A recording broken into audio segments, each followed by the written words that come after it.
কেষ্টরা বলল, ভাই মণ্ডপে বেশি কাজ নাই, হাড়ি ফাটানো প্রতিযোগিতা শুরু করা হোক। তাই এক কাজ কর, তাড়াতাড়ি জোগাড় কর একটা বড় হাড়ি, চোখে বাঁধার কাপড় লাগবে, দেখ তো পাস কিনা ছেঁড়া শাড়ি। সব জোগাড় পাতি করে হাতে বাঁশ একটা ধরে প্রতিযোগিতা শুরু হলো সবার নাম করে করে। সে গুটি গুটি পায়ে, লাল জামা দিয়ে গায়ে, ঘঞ্চু এসে দাঁড়ালো, সে আগে হাড়ি ফাটাতে চায়।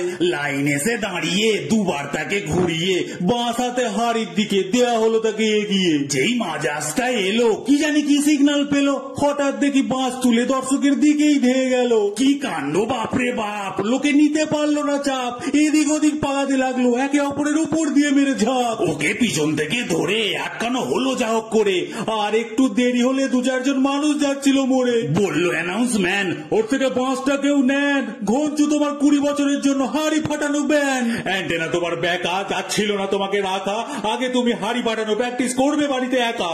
এবার আসল কেলো, বদনা তারপর এলো, চোখটা বেঁধে পাকটা খেয়ে বদনা হাড়ি ফাটাতে গেল।